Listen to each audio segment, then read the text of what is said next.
नमस्कार, मैं हूं पद्मजा जोशी। आप देख रहे हैं आज की अड़ी। महाराष्ट्र में भाषा के नाम पर 20 साल बाद ठाकरे ब्रदर्स एक बार फिर से साथ हो गए। मुंबई के वर्ली के एनएससीआई डोम ऑडिटोरियम में मराठी विजय पर्व मनाया गया और उस मंच पर उद्धव और राज ठाकरे, जो कि 20 साल पहले बाला साहेब की विरासत के मुद्दे पर अलग हुए थे, जिनमें ठन गई थी, आज वो फिर एक साथ आ गए। वो एक मंच पर आए और उन्होंने ये बता दिया कि अब भाई भाई एक है।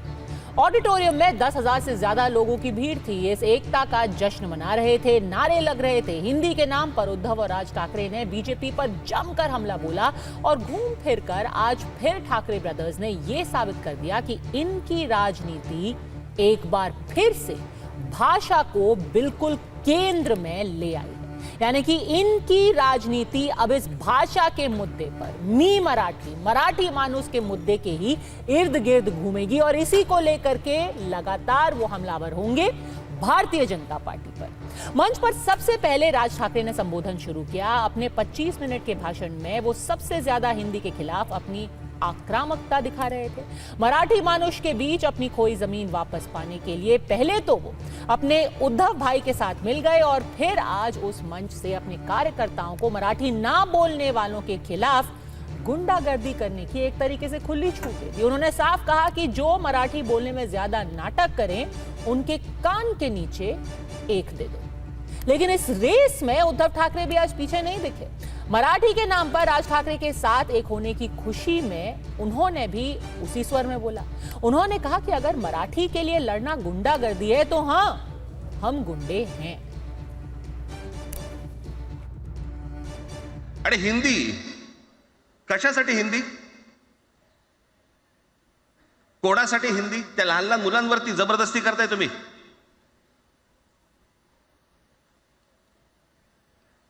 कोणाला विचारायचं नाही, शिक्षण तज्ञांना काही विचारायचं नाही, कोणाला काही विचारायचं नाही। बस आमची सत्ता आहे, आमच्याकडे बहुमत आहे, आम्ही लादणार। तुमच्या हातात सत्ता असेल ती विधान भवनात,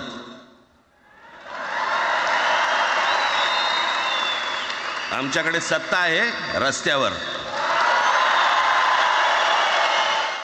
आज मला कल्पना आहे की अनेक बुवा महाराज हे बिझी आहेत। कोण लिंब कापतंय, कोण टाचण्या मारतंय, कोण गावी जाऊन अंगारे दुपारे करत असेल, पेढे कापत असतील। त्या सगळ्यांना सांगतो, या सगळ्या भोंदूपणा विरुद्ध माझ्या आजोबांनी लढा दिला होता आणि त्यांचे आम्ही वारसदार म्हणून तुमच्या सोबत उभे ठाकलो आहोत।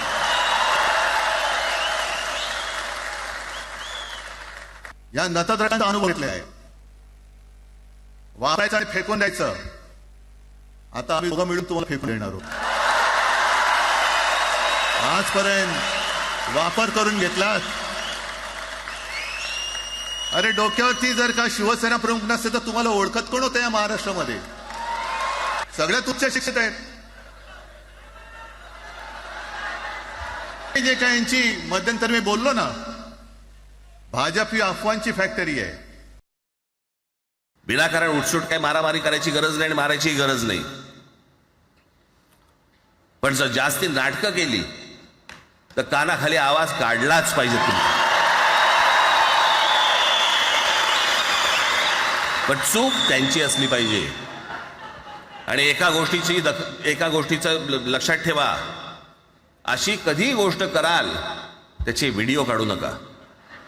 जर महाराष्ट्रामध्ये मराठी माणूस न्याय मागण्यासाठी आंदोलन करत असेल आणि त्याला जर का तुम्ही गुंड म्हणत असाल तर आम्ही गुंड आहोत। आम्ही गुंड। न्याय मागणं म्हणजे गुंडगिरी नाहीये। आणि जर का गुंडगिरी केल्याशिवाय तुमच्या दरबारी न्याय मिळत नसेल तर आम्ही गुंडगिरी करूच।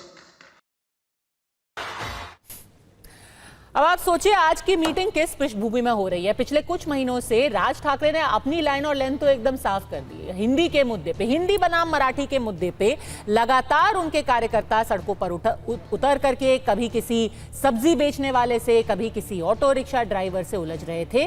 और 2 दिन पहले उन्होंने एक दुकानदार को भी थप्पड़ जड़ दिया, बल्कि 6 दिन पहले उन्होंने एक दुकानदार को थप्पड़ जड़ दिया। उसको लेकर के उनको चेतावनी भी दी है मुख्यमंत्री ने कि गुंडागर्दी इस राज्य में सहन नहीं की जाएगी। इस चेतावनी से समझने के परे आज एमएनएस के कार्यकर्ता एक व्यापारी सुशील केडिया से उलझ गए। सुशील केडिया ने सोशल मीडिया पर लिख दिया था कि हम जबरन मराठी नहीं सीखेंगे। फिर क्या था, उनके ऑफिस पर आज एमएनएस के गुंडे पहुंच गए, पत्थरबाजी, तोड़फोड़ की। दबाव में आखिरकार केडिया को माफी मांगनी पड़ी, तब मनसे के कार्यकर्ता वापस लौटे। तो एक तरफ ये रैली हो रही थी, दूसरी तरफ मनसे की गुंडागर्दी जारी थी। कुल मिलाकर ये बात बिल्कुल साफ हो गई है कि बीएमसी का चुनाव करीब है और इसी मुद्दे को लेकर के अब उद्धव ठाकरे और राज ठाकरे को लग रहा है कि वो अपनी खोई जमीन वापस पा लेंगे। तो इसीलिए अड़ी में आज के सवाल हैं बिल्कुल सीधे, भाई प्लस भाई, क्या जीत के लिए अब भाषा पर लड़ाई? और महाराष्ट्र में क्या रहना है तो मराठी बोलनी ही पड़ेगी, और अगर मराठी नहीं बोलेंगे तो क्या गुंडागर्दी को अब फ्री रन यानी कि खुली छूट इन 2 पार्टियों की तरफ से मिल गई है। आसिफ भामला नेता बीजेपी हमारे साथ जुड़ गए हैं, आनंद दुबे प्रवक्ता शिवसेना उबाटा हमारे साथ है, साथ ही साथ वागीश सारस्वत प्रवक्ता एमएनएस हमारे साथ है, समीर चौगांकर वरिष्ठ पत्रकार। लेकिन सबसे पहले सवाल आपसे पूछूंगी अरुण सावंत जी, प्रवक्ता शिवसेना शिंदे गुट के। सबसे ज्यादा तो आज आप ही को परेशानी हो रही होगी, क्योंकि 2 तस्वीरें आपको दिखाती हूं, 2 पोस्टर आज। उसमें लिखा है कि हिंदी के विरुद्ध जिस तरीके से, अब एक बार दिखा देते हैं वो दोनों तस्वीरें, क्या पोस्टर लगाए हैं आज की रैली के बाद। और उसमें महाराष्ट्र के शेर दोनों भाई साथ में आ गए हैं। यहां पर वर्चस्व की लड़ाई थी, विरासत की लड़ाई थी। एक तरफ है एकनाथ शिंदे आपके नेता, लेकिन भाई और भतीजा साथ में आ गए हैं, दोनों भाई साथ साथ। मराठी की आवाज, महाराष्ट्र की ताकत और महाराष्ट्र के बाघ हैं साथ साथ। परेशानी हो रही है आपको? पद्मजा जी, हमें कोई भी परेशानी किसी भी बात की फिलहाल नहीं है, क्योंकि सिर्फ शेर कहने से कोई शेर नहीं बनता। और अगर सचमुच उबाटा के नेता आदरणीय अपने उद्धव ठाकरे जी अगर शेर है, तो शेर कभी घास नहीं खाता, कांग्रेस के पैरों के नीचे जाके वो वहां पे बैठा नहीं होता। आज क्या स्थिति है इस उबाटा शिवसेना की जिसे आप शेर कह रहे हो?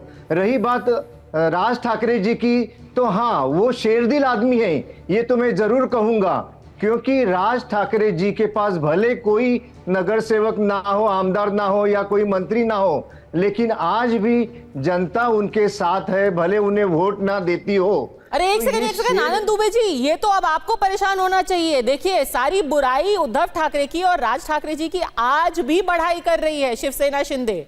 क्या पकड़ा है ये? कहीं ऐसा ना हो कि मंच आपके साथ और साझेदारी किसी और के साथ कल हो जाए। पद्मजा जी नमस्ते।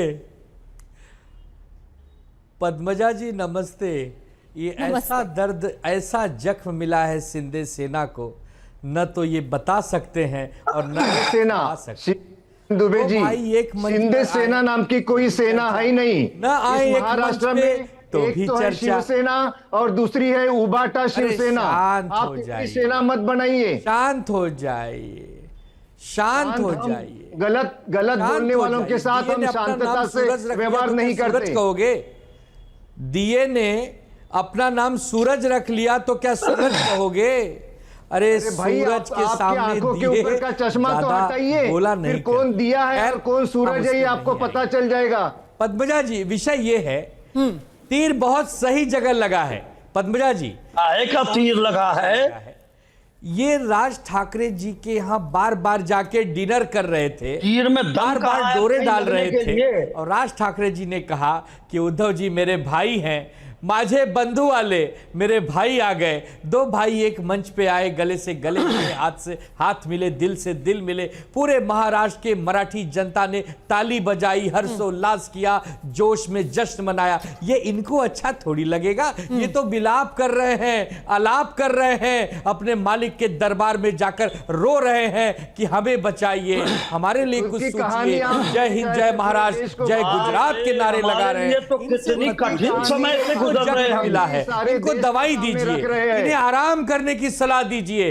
हमारे लिए तो बहुत तकलीफ रहा है, कठिनाइयां आ गई है। ठीक है, वो क्या विलाप कर रहे हैं, वो तो अपना राजनीतिक विलाप करें ना करें, लेकिन आप लोगों पे क्यों हमला कर रहे हैं? आ गई है। नहीं, एक सेकंड, आसिफ, हमला आ रही हूं आप पे। ठीक है, आपको राजनीतिक मंच साथ में करना है, वो बिल्कुल ठीक है, लेकिन उस मंच से इस तरीके की चीजें कहना एक तरीके से, एक सेकंड आसिफ भामला जी, एक सेकंड, उस मंच से इस तरीके के, हाँ मैं आ रही हूं आप पे, उस मंच पे खड़े होकर के दो वरिष्ठ नेता कहते हैं, राज ठाकरे क्या कहते हैं कि भाई अगर कोई ज्यादा ड्रामा करे उसके कान के नीचे एक मारना, पर वीडियो मत बनाना इस बार।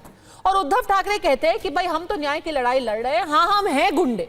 मतलब अब आपने वो कर दिया है, आपने उस पर स्टैंप लगा दिया कि हाँ गुंडागर्दी चालू है। आनंद दुबे जी, अपने ही राज्य में, अपने ही अस्मिता के लिए, अपने ही भाषा के लिए अगर आंदोलन करने पर यहाँ के मुख्यमंत्री हमें गुंडा कहेंगे, कोई बात नहीं, हम गुंडे हैं।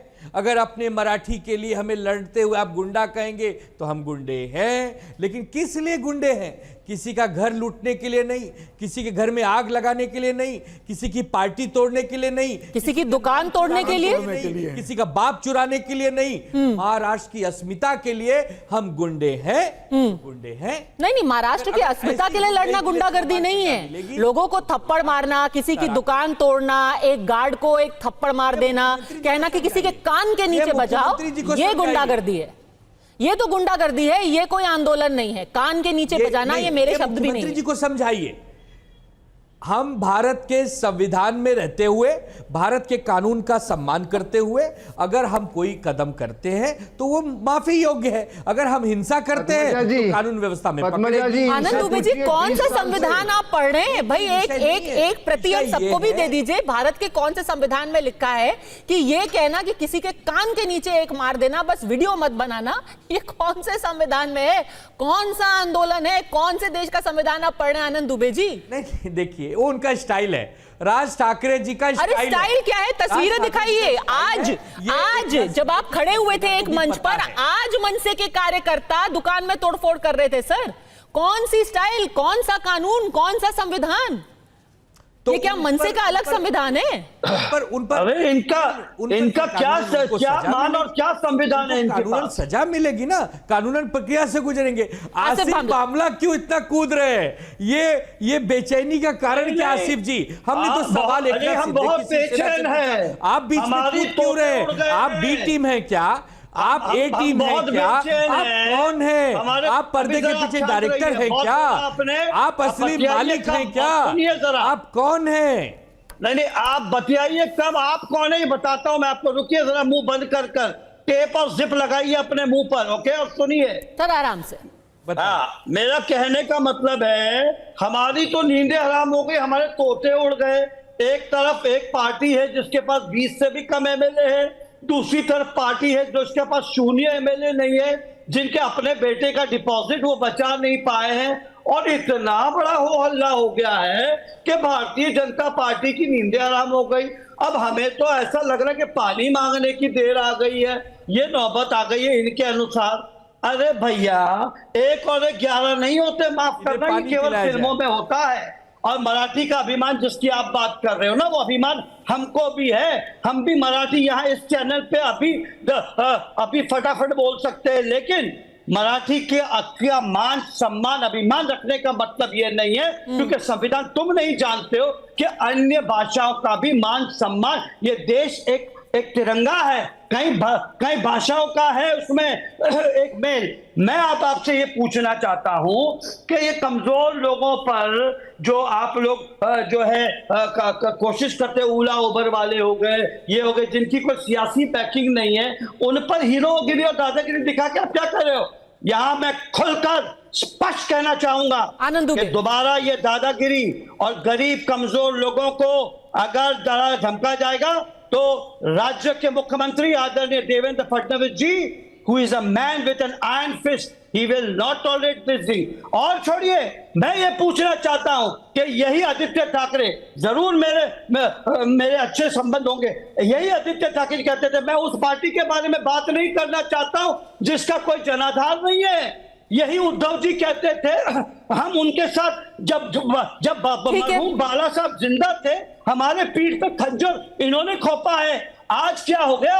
आज आपको क्या, और आज की मीटिंग में क्या था आपके पास? बोलने दीजिए मुझे। ठीक है, जवाब दे दीजिए, तो फिर बागी सारस्वत पे जा रही हूं। बोलने दीजिए जरा, इनको मैं जरा ठीक करता हूं अभी अपने नहीं, एक एक करके। आसिफ बामला, नहीं ठीक है, आसिफ बामला ने पूछना चाहता हूं, आसिफ बामला ने मुझे 5 सेकंड दीजिए। आज के मीटिंग में क्या इन्होंने बहुत अनोखा किया मराठी मानव के लिए? विचलित हो गए। हाँ, सिवाय बीजेपी नरेंद्र मोदी के बारे में और क्या बोला? मैं बताती हूँ एक सेकंड। इससे पहले कि आनंद दुबे जवाब दे, आसिफ बामला एक सेकंड, मैं बताती हूँ कि आज की मीटिंग का क्या सबसे ज्यादा सिग्निफिकेंस था। समीर जी, ये तो आप मानेंगे कि पिछले 1 महीने में जो हिंदी के विषय को लेकर के और उसको जो वापस लेना पड़ा सरकार को, कि आप अब उसने कमेटी बना दी, क्या हिंदी तीसरी भाषा होनी चाहिए कि नहीं होनी चाहिए, बीजेपी शिवसेना की सरकार अपने को बैकफुट पे पा रही थी, और अब उस पर जो है ये हमला और ज्यादा मजबूत कर दिया है राज ठाकरे, उद्धव ठाकरे ने। आज देखिए, भले से ही वो कहें कि हम गुंडागर्दी से करेंगे, हम मारपीट से करेंगे, हम थप्पड़ मार के करेंगे, लेकिन हम करेंगे मराठी मानुस के लिए है, हम हैं मराठी बाग। एक तरीके से तो वो बीजेपी को और बैकफुट पे ला ही रहे ना, बीजेपी शिवसेना को।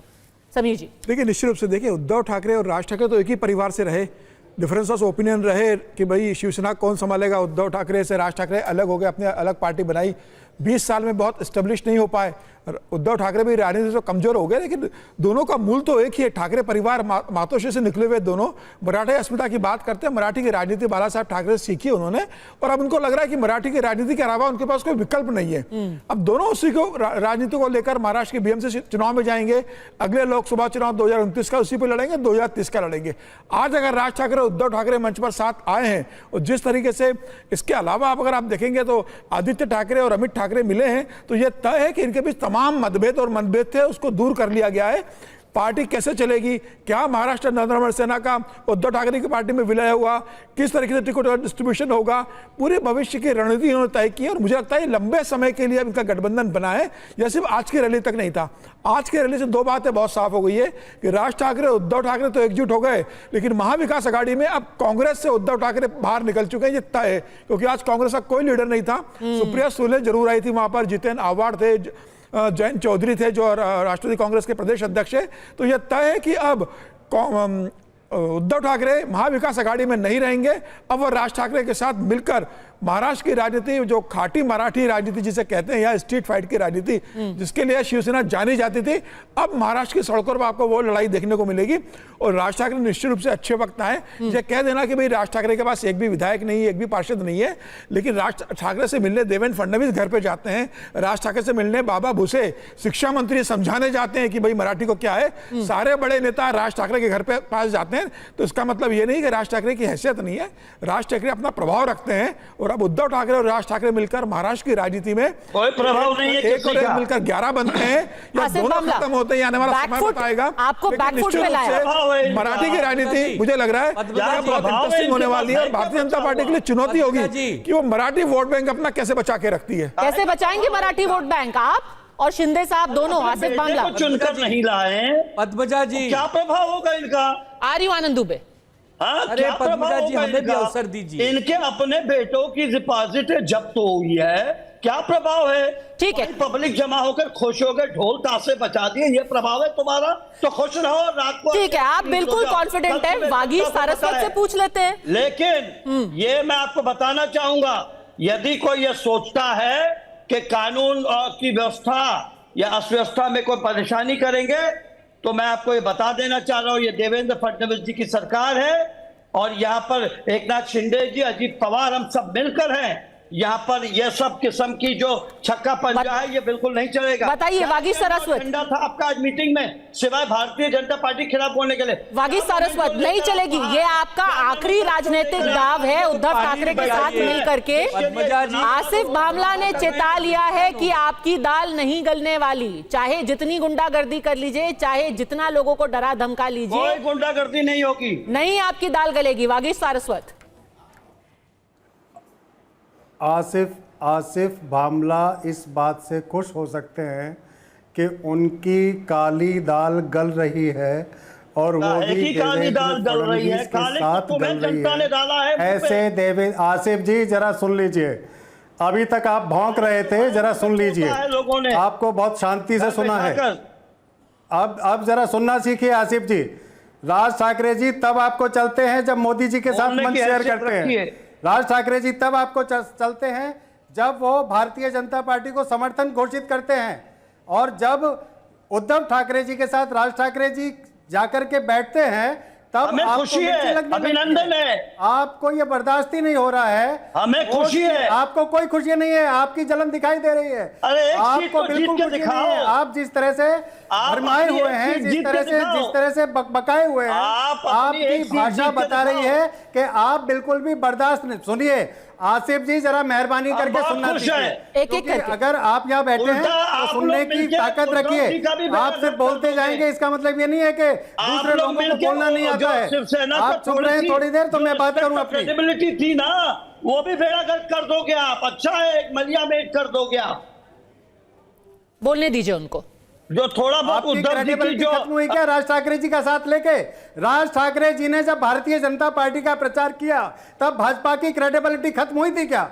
किस तरह की बात करते हैं? ना तो समझ है, ना राजनीतिक जानकारी है, ना विषयों की समझ है। ये मुद्दा राजनीतिक मुद्दा नहीं है। आज उद्धव जी और राज ठाकरे जी साथ आए, कोई राजनीतिक मुद्दा नहीं था, ये सिर्फ और सिर्फ मराठी का मुद्दा था। अरे सर, क्या बोल रहे हैं वागीश सर? संस्कृति का मुद्दा था। कौन सा सामाजिक मुद्दा है? ये तो चुनाव की राजनीति है सर। अगर ये सामाजिक मुद्दा होता तो ये अचानक बीएमसी चुनाव के पहले ही क्यों आपको समझ में आई? अच्छा अब ये देखिए, एक सेकंड, अब ये देखिए वागीश सारस्वत, एक सेकंड घोषित होने के बाद वागीश सारस्वत ये बताइए, राजनीति गठबंधन के बाद। अरे सर घोषित तो हो ही गया ना, कोर्ट ने बोल ही दिया है, कोर्ट ने बोल ही दिया है कि बीएमसी के चुनाव होने वाले हैं। मराठी नहीं है, म से महानगर पालिका है। कोर्ट ने बोल दिया है, होने दीजिए ना। अरे वागीश सारस्वत, एक सेकंड, आप मुझे ये बताइए, अगर मराठी अस्मिता और सामाजिक मुद्दा ही आपका सबसे बड़ा इस वक्त कंसर्न था, आज मीटिंग तो 2024, एक सेकंड आसिफ भामला, एक सेकंड सिर्फ वागीश सारस्वत को रखिए। मैं सिर्फ 2024 के लोकसभा चुनाव की बात कर रही हूं। उसके बाद हुए विधानसभा के चुनाव। विधानसभा के चुनाव में भारतीय जनता पार्टी ने अमित ठाकरे के खिलाफ उम्मीदवार तक नहीं उतारा, उन्होंने एक तरीके से आपका साथ दिया। आज आप कह रहे हैं कि भारतीय जनता पार्टी हिंदी थोप रही है, गुजराती पार्टी है। ये सब ऐब आपको तब नहीं नजर आ रहे थे जब वो आपका समर्थन कर रहे थे माहिम की सीट पे अमित ठाकरे को जिताने के लिए?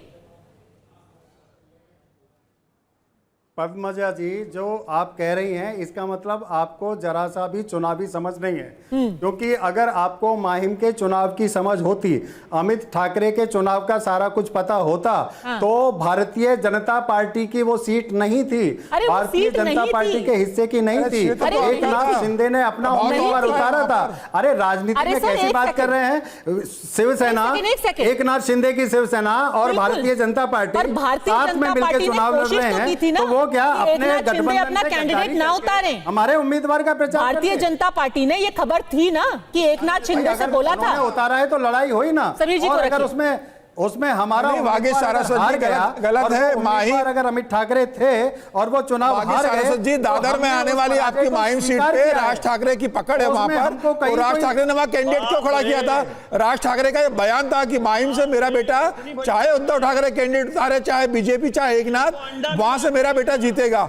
और इसलिए तो माहिम से चुनाव लड़वाया था आपने कि हमारे कार्यकर्ता वहां देंगे, मराठी वोटर हमको वोट देंगे। माहिम के मराठी वोटर्स ने आपको वोट नहीं दिया, स्थानीय बीजेपी के लीडर ने आपको समर्थन दिया माहिम के। उसको देख लीजिए और किसको कितने वोट मिले उसका अंदाजा आपको लग जाएगा। हमारे अमित ठाकरे वहां से चुनाव हारने वाले नहीं थे, जबरदस्ती आपने ईवीएम में सेटिंग करके उसमें क्या गणित बिठाया ये तो आप ही बता सकते हैं ना। आपकी स्वच्छ सरकार, स्वच्छता फैलाने वाली सरकार कितनी घिनौनी हरकतें कर रही है, कितनी गंदगी फैला रही है, ईवीएम में कहां-कहां छेड़खानी करके टैंपरिंग कर रही है। वागीश सारस्वत कौन किस तरीके से गंदगी फैला रहा है और गुंडागर्दी फैला रहा है ये तो सबके सामने है, ये तो जग जाहिर है। अरुण सावंत भी देख रहे हैं, आनंद दुबे भी देख रहे हैं। और जहां तक अगर कोई ये कहने की कोशिश कर रहा है कि ये सामाजिक मुद्दा है, इसके राजनीतिक मायने समझना बहुत जरूरी है। अब आप देखिए कि इस वक्त पर क्यों ये दो पार्टियां साथ में आई हैं, शिवसेना उबाटा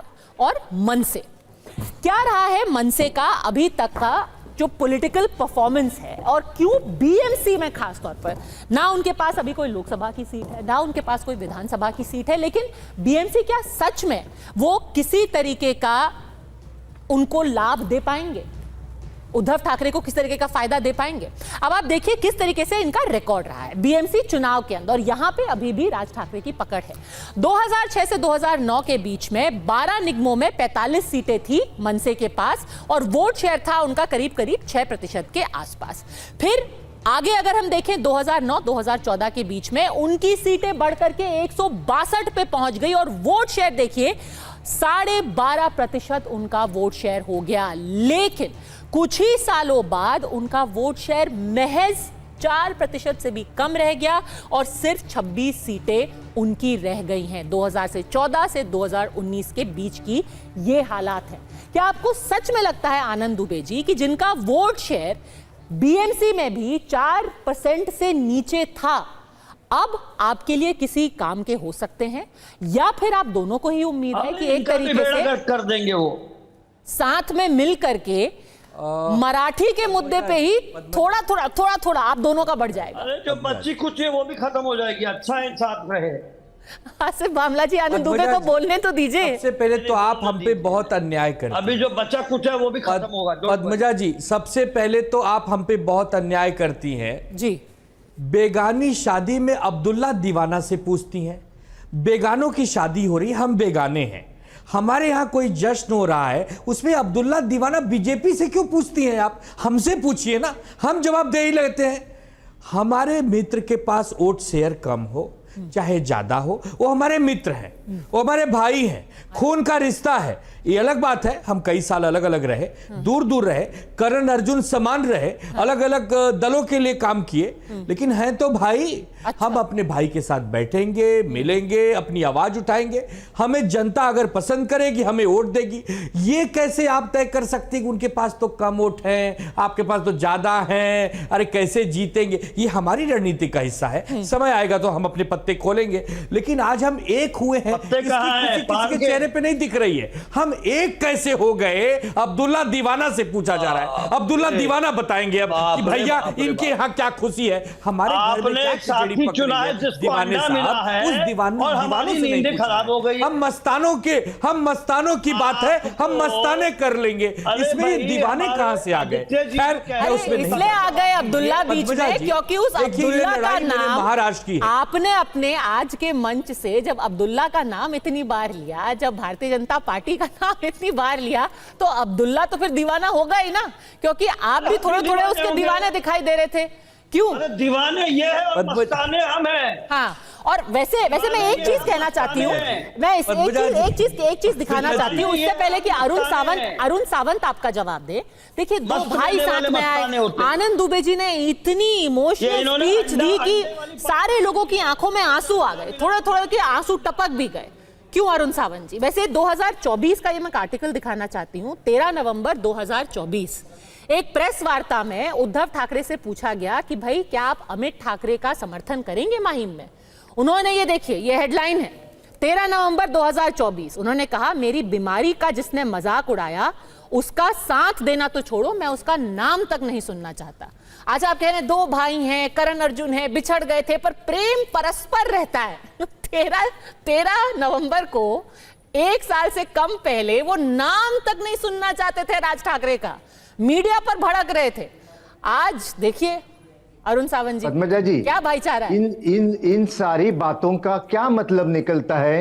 सामाजिक यही मुद्दा है, मतलब ये निकलता सामाजिक है। मुद्दा कह रहे हैं आनंद दुबे, महज सामाजिक। देखिए आनंद भाई दुबे भाई को तो छोड़ दो थोड़ी देर के लिए, आनंद दुबे तो अभी शेरो शायरी में ही मजा ले रहे हैं, लेकिन उसको ये बात दिखाई नहीं दे रही कि मेरा पार्टी का नेता और उनके भाई जो अभी अलग अलग पिक्चर के नाम उन्होंने लिए, राज ठाकरे जी, ये दोनों एक ही नाव में बैठे हैं और वो नाव ऐसी है जो अभी कुछ ही महीनों में डूबने वाली है। और नाव जब डूबने को आती है तो दोनों एक दूसरे को घट्ट पकड़ते ऐसे, भले उनको मालूम है कि हम दोनों डूबने वाले हैं अभी, लेकिन दोनों एक दूसरे को पकड़ते और उनको ऐसा लगता है कि शायद हम बच जाएंगे, लेकिन डूबना तो तय है।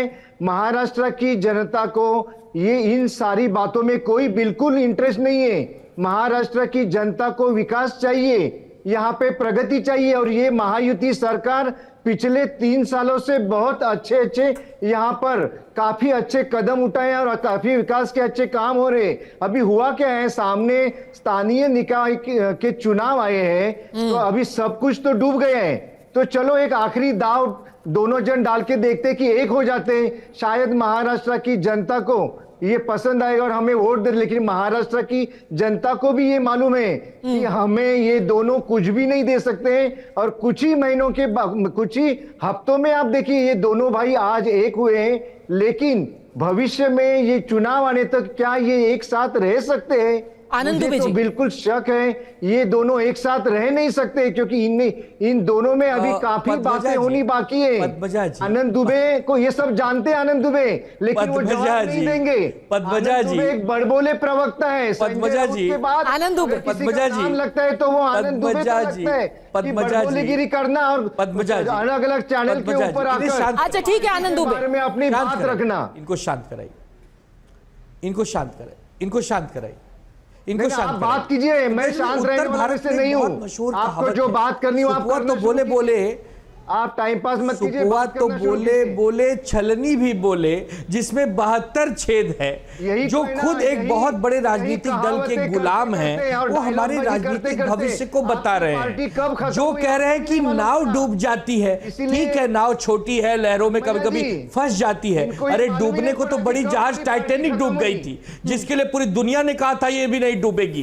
तो बीजेपी भी कभी डूब सकती है, ये ज्ञान हमें मत दीजिए। आप तो केवल नारे लगाइए, जय हिंद, बीजेपी जय का मत महाराष्ट्र, सोचो, जय गुजरात। उबाटा शिवसेना आपके की मालिक आज खुश क्या होंगे। परिस्थिति हो सकता है कुछ आज इनाम आपको दे दें, साधारण हो सकता है आपको कुछ सैनिक पारितोषिक और दे आपको- दें, आपको आपका एक कुछ शाखा कल्याण प्रमुख कर छोड़ के दें। जा आप रहे हैं। हमें ज्ञान आपके न पास दें, बचा क्या हम है? सक्षम है। क्या बचा है? ठाकरे जो एक आप ब्रांड लोग कर रहे है, हो। ये ठाकरे अरे अभी मुंबई में जाग वैसे ही जाओ। ब्रांड है आपके जैसे नाम में जो देश बोल में गिरा है, मैकडोनल्ड उस है, बोल को कहीं भी बुझाने खोल की दो कोशिश तो लोग करो। लाइन लगा के डायलॉगबाजी उसको कर- लेने जाते हैं ना। अरे ऐसे आनंद ठाकरे दुबे ब्रांड जी, है। हम आनंद चुनाव दुबे जी, हार अगर सकते आपको हैं, ब्रांड का जीत नाम सकते ही हैं, लेना था कमजोर तो हो सकते चितले हैं, का नाम ले मजबूत हो सकते लेते। हैं। आप मैकडोनल्ड कहां पहुंच गए? देखिए मराठी अस्मिता की बात और नाम आपको याद आया मैकडोनल्ड, अरे चितले अब बोल अब देते। इतनी नफरत, अब आपको अंग्रेजी से नफरत है, आपको मराठी से नफरत है, आपको हिंदी से। हम करें तो क्या करें, कहें तो क्या कहें, बताइए पद्मजा जी। अरे मैकडोनल्ड से क्या नफरत है? आनंद दुबे जी, आप हर चीज में जो इमोशनल ट्विस्ट डाल देते हैं ना, वो बहुत दिलचस्प होता है। हर चीज में आप इमोशनल ट्विस्ट डाल देते हैं कि भाई आपको याद आया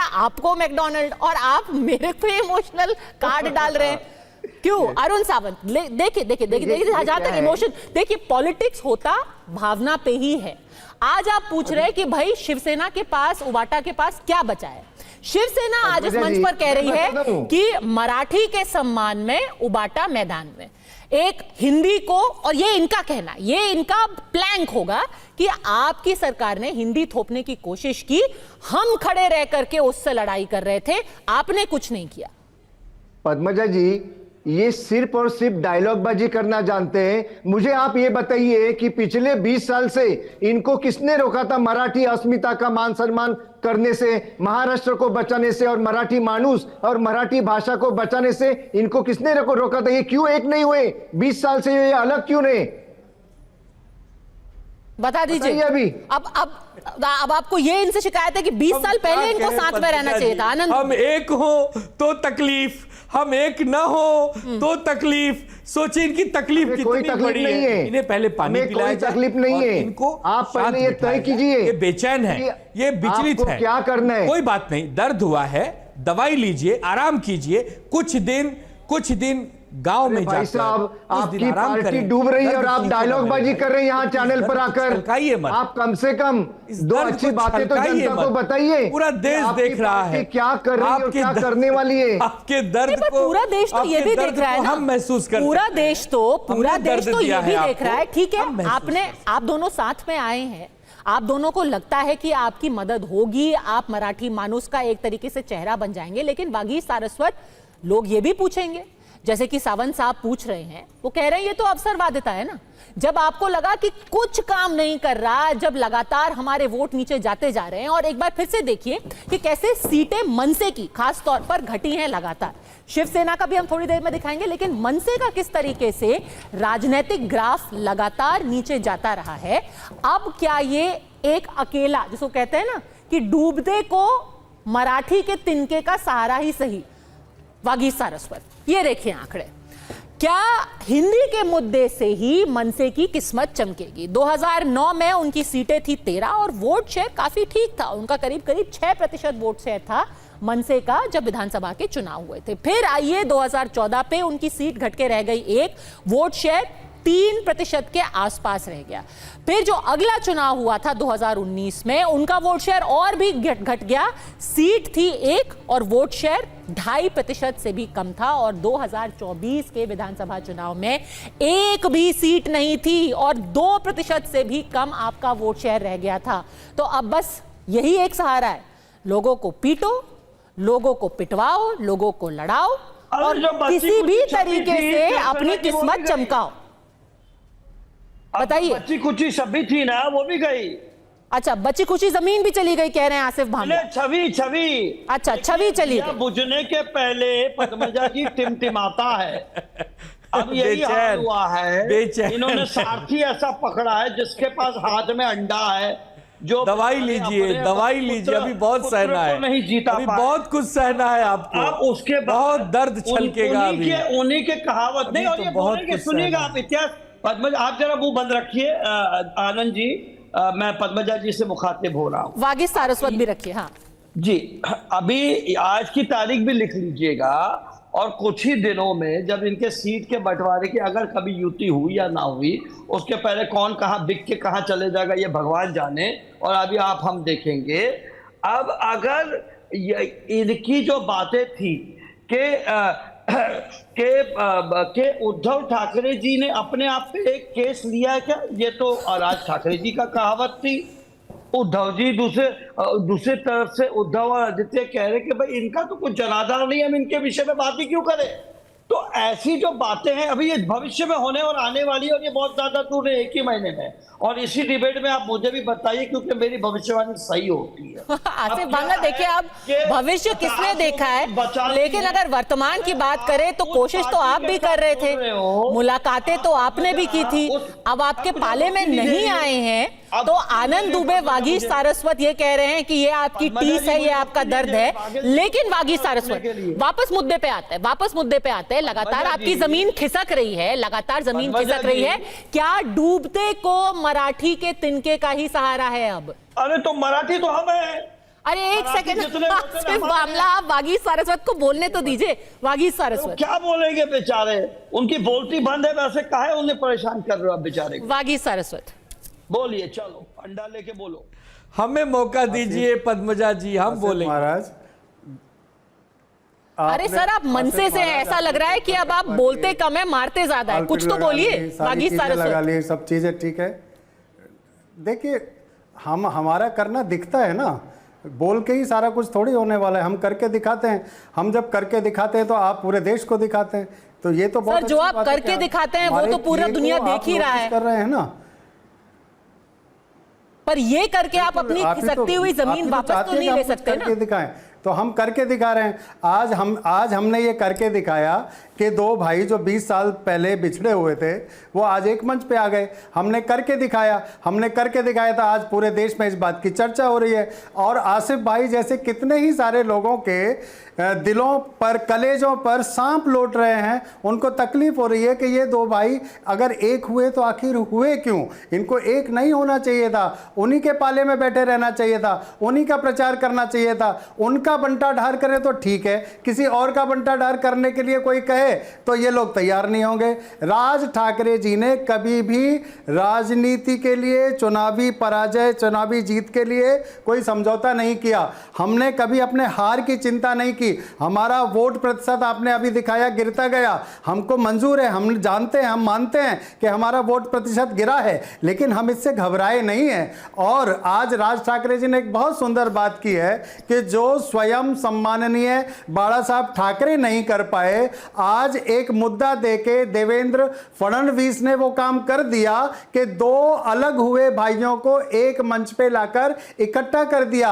इसके लिए तो हम देवेंद्र फडणवीस के बहुत आभारी हैं कि उन्होंने दो ठाकरे बंधुओं को इकट्ठा किया।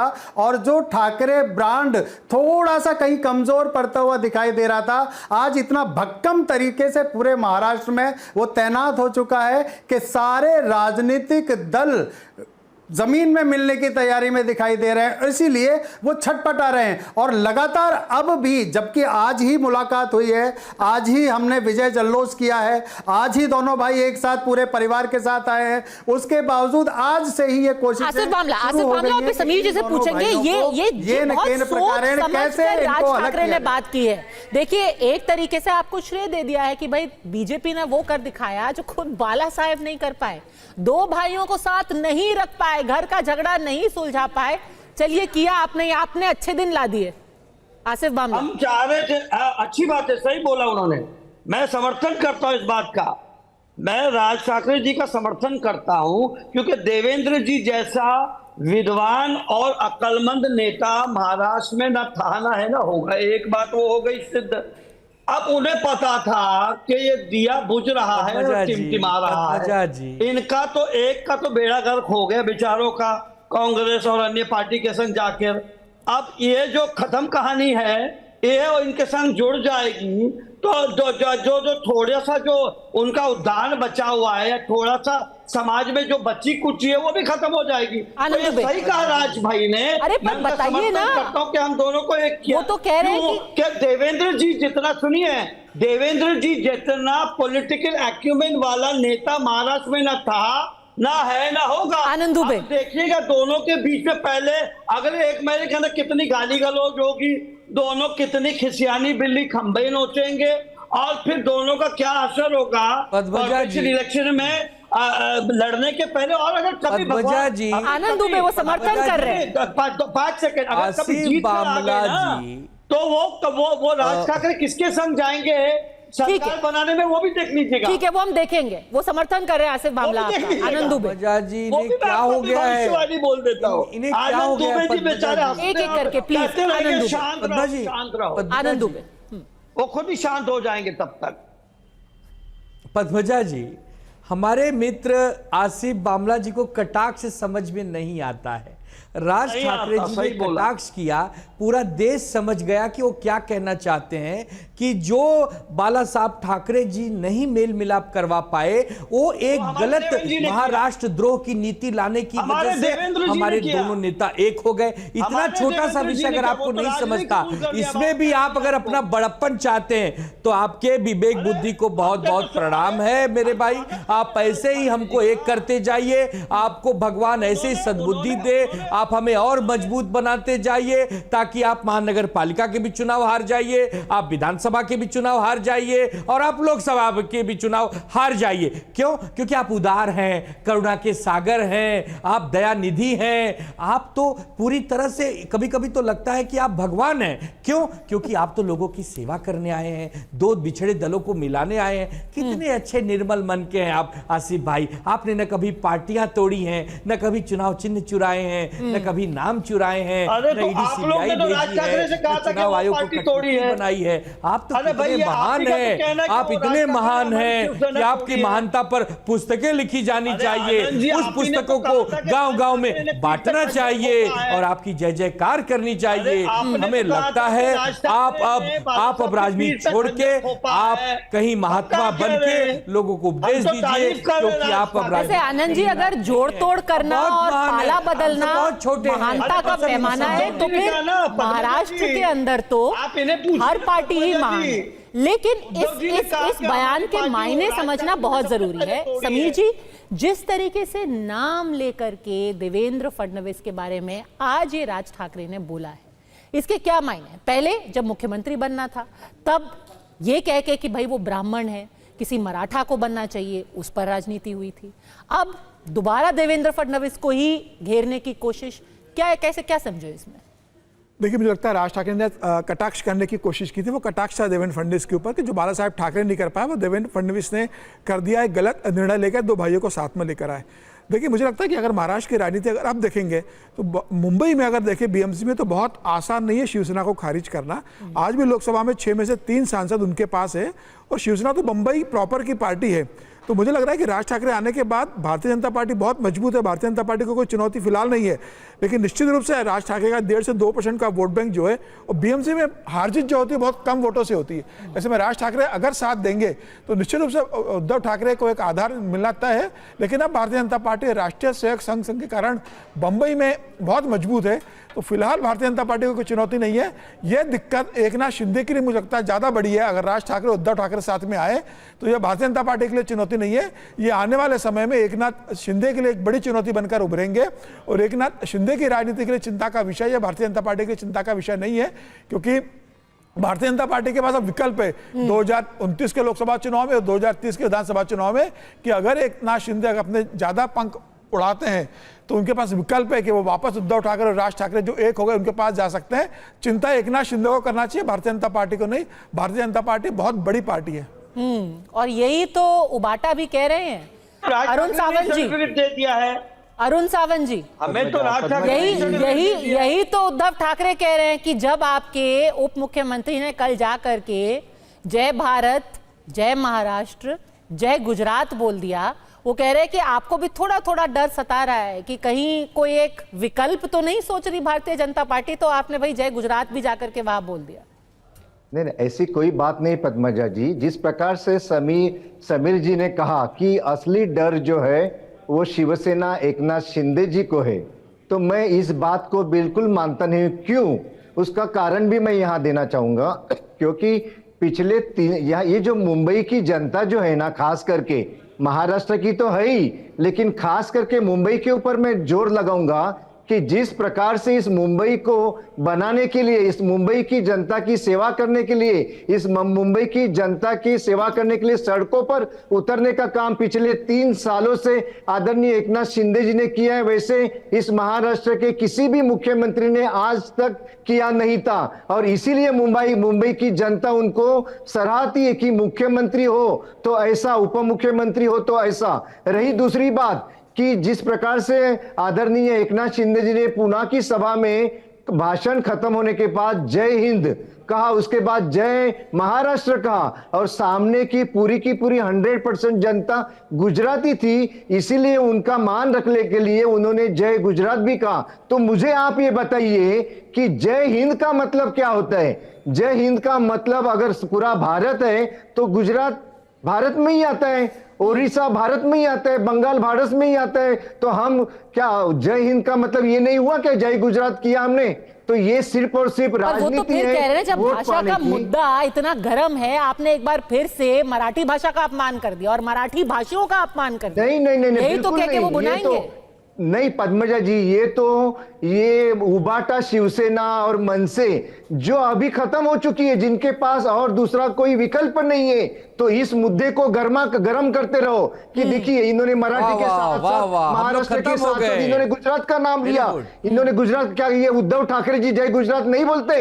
ये उद्धव ठाकरे जय, बताइए आनंद दुबे, मराठी के सम्मान में जब हम गुजरात में जाते हैं, जब हम गुजरात में जाते हैं अरे गुजरात में ही क्यों? आप अच्छा, उत्तर अच्छा, प्रदेश के पद्मजा जी, उत्तर जब हम भारतीयों का गुजरात मीटिंग जाते हैं, 2 महीना हम पहले कहते आपने हैं लगाया जय था। हिंद, जय गुजरात। हम उत्तर प्रदेश जाते हैं, हम कहते हैं जय हिंद, जय उत्तर प्रदेश। लेकिन जब हम महाराष्ट्र में आते हैं तो हम कहते हैं जय हिंद, जय महाराष्ट्र, जय महाराष्ट्र। तब हम यहाँ दूसरे राज्यों के नारे नहीं लगाते। यही इनके हम में फर्क है। ये महाराष्ट्र से नफरत करते हैं, ये मराठी मानुष से द्रोह करते हैं। इनके मन में अपने मालिकों के प्रति सम्मान है, अपने मालिकों को खुश करना चाहते हैं। हम नहीं करना चाहते तो हमें ईडी सीबीआई पकड़ ले जाती है, उठा ले जाती है, जेलों में डाल देती है। फिर भी हम नहीं घबराते, फिर भी हम डटते हैं, आंखों में आंख मिलाते हैं, इनका सामना करते हैं। भले हमारे पास 20 विधायक होंगे, भले इनके पास 80 विधायक होंगे, लेकिन हमारे 20 विधायक महाराष्ट्र की बात करते हैं, मराठी मानुष की बात करते हैं, हमारे राज्य की बात करते हैं, रोटी रोजी कपड़े मकान के बारे में बात करते हैं, किसान नौजवान के बारे में बात करते हैं। यही प्रॉब्लम है ना। ये अपने मालिक फिर से ये बात कह देना कि ये गुलाम है। आपने किसी गुजराती सभा में जय गुजरात बोल दिया तो वो मराठी का अपमान हो गया या फिर महाराष्ट्र का अपमान हो गया। यही तो वो बांटने वाली मानसिकता है ना। और यही घूम फिर के मुद्दा फिर आ जाता है कि आप कहिए कि कोई बाहर से आ रहा है उसको हम थप्पड़ मार देंगे, या फिर किसी ने जय गुजरात बोल दिया। वैसे तो जय गुजरात उद्धव जी ने भी बोला था 2019 में, जब आप भारतीय जनता पार्टी के साथ में थे तो उन्होंने भी जय हिंद जय गुजरात का नारा लगाया था। गुजरात में जाके हम बोलेंगे 10 बार। अरे पूरे भारत में आप जय गुजरात, जय तमिलनाडु, जय कर्नाटका, जय दिल्ली, जय महाराष्ट्र बोलिए। हमारे राज्य में अगर आए तो ये क्या लॉजिक हुआ कि आप गुजरात में खड़े होकर जय गुजरात कह सकते हैं, लेकिन हम अच्छा चलिए समझ पा रहे हैं। ये तो बात ये हो गई कि आप कहेंगे कि कल आप अमेरिका में खड़े होकर के जय हिंद नहीं बोलेंगे क्योंकि आप अमेरिका में खड़े हैं। आप नहीं बोलते क्या जय हिंद जब देश के बाहर जाते हैं? क्यों आनंद जी? अपमान हो जाता है क्या अमेरिकी लोगों का कि आप अमेरिका की धरती पर खड़े होकर जय हिंद बोलेंगे तो नहीं बोलेंगे? आप पूरे अंतरराष्ट्रीय स्तर पर लेके चले गए। बिल्कुल, आपका लॉजिक तो अंतरराष्ट्रीय लेवल का है तो मैं अंतरराष्ट्रीय स्तर पे ले गई। ये क्या लॉजिक है आनंद जी? कि कोई गुजरात में खड़े होकर जय गुजरात बोलेगा तो ठीक है, महाराष्ट्र में बोला तो अपमानित हो जाते हैं। कार्य करेंगे, विदेश में जाएंगे जय हिंद करेंगे। आपको इतना छोटा सा विषय नहीं समझा मैम? सर विषय जो है सबको समझ में आ रहा है। आखिरी का मिनट मैं देती हूँ समीर जी को। समीर जी ये बताइए कि हम लोग बहस तो हो गई, हर किसी ने भविष्यवाणी कर दी कि इसका नहीं होने वाला है या हम पूरा जीत जाने वाले हैं। आपका आकलन क्या है? क्या इस तरीके की राजनीति से कोई असल में फर्क पड़ने वाला है? कोई ये नहीं कह रहा है कि उद्धव ठाकरे या राज ठाकरे इस वक्त शक्तिशाली नहीं है बीएमसी में, लेकिन क्या वो इस तरीके का अपना बूता बना पाएंगे साथ में आकर के, और खास तौर पर इस मुद्दे पर, एंटी हिंदी के मुद्दे पर? देखिए मुझे लगता है कि अब बहुत मुश्किल है, क्योंकि अब महाराष्ट्र की राजनीति और खासतौर से बंबई की अगर राजनीति की बात करें तो बहुत बदल चुकी है। वो समय चला गया जब बाला साहब ठाकरे, उद्धव ठाकरे, राज ठाकरे एक थे। आज भारतीय जनता पार्टी बहुत ज़्यादा मजबूत है और जिस तरीके से गैर मराठी लोगों के लिए जिस तरीके से ये मारपीट का और जिस तरीके से ये एटीट्यूड अपना रहा है, ये कहीं स्वीकार नहीं है। मराठी लोगों को भी ये स्वीकार नहीं है। महाराष्ट्र में अगर इनको राजनीति करना है तो मुझे लगता है कि सबका साथ सबका विकास की बात करनी पड़ेगी, सबको सम्मान देना पड़ेगा, सबको साथ लेके चलोगे तो मराठी वोट भी आपके साथ जुड़ा रहेगा। अगर आप इस तरीके से परप्रांत के साथ मारपीट करोगे तो मराठी वोट जो बचा हुआ है आपके पास वह भी चला जाएगा। अब बंबई ये स्वीकार करने की स्थिति में नहीं है। और सबसे बड़ी ठाकरे को समझना होगा इस बात को, जनता के बीच जाइए, उनकी समस्या समझिए, महाराष्ट्र में सबका स्वागत कीजिए, सबका सम्मान कीजिए, तो जनता आपको सम्मान देगी, वोट देगी। और सिर्फ महाराष्ट्र की बात नहीं है, अगर पूरे देश में देखा जाए तो अब बिहार चुनाव करीब है। अगर आप इस तरीके की बातें, इस तरीके की हरकतें कर रहे हैं तो वहां के जब नेताओं से मिलेंगे तो क्या आप यही रवैया रखेंगे? फिलहाल अड़ी में हमसे जुड़ने के लिए आपका बहुत बहुत धन्यवाद।